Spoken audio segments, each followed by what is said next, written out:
بسم الله الرحمن الرحيم. حمص طلعت الحصن. سنقوم الآن بجولة مع أحد القادة الميدانيين على الأرض. معنا الأخ أبو عروة. السلام عليكم أخي. أخوي أبو عروة، كيف وضع قلعة الحصن؟ الحمد لله سيطرة كاملة مثل النهار نص الطريق.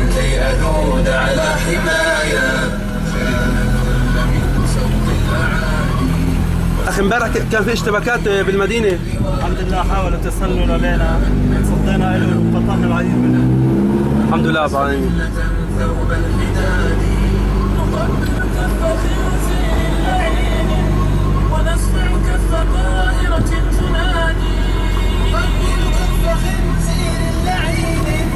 ونصفع كف طائرة تنادي فتمنى للحياة إذا أهلنا وأهلا بالمنون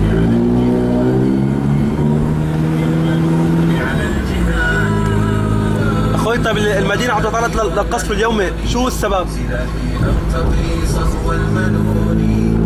يا أخي عم يضربوا علينا بده يحاولوا يقتحموا المنطقة، لكن ما عم يطلعوا، ما عم يقدروا يطلعوا ولا عم يطلعوا، بيضطروا يضربونا من بعيد.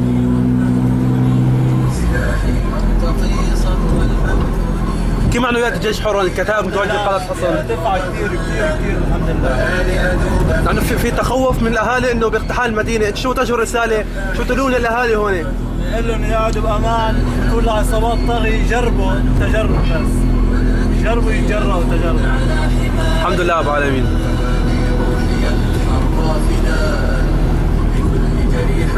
المدينة تعرضت للدمار كثير أخي، ما؟ يا رب العالمين.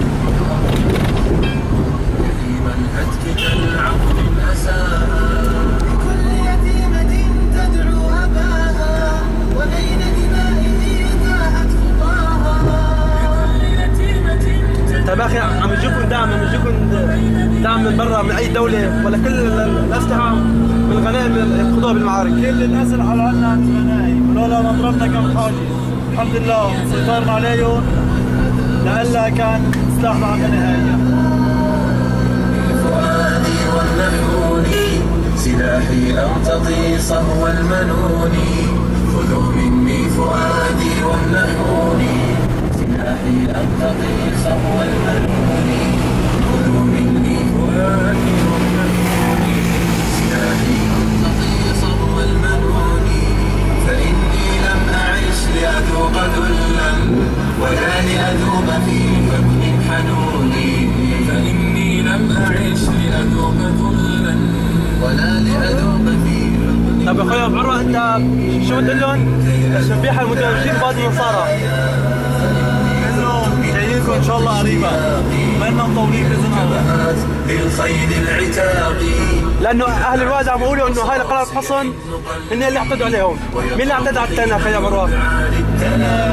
جابوا الشبيحة ومركزون عنده، قعدون عنده وقعدون ببيوتهم، وإذا الله بدنا نضرب أهلهم ببيوتهم.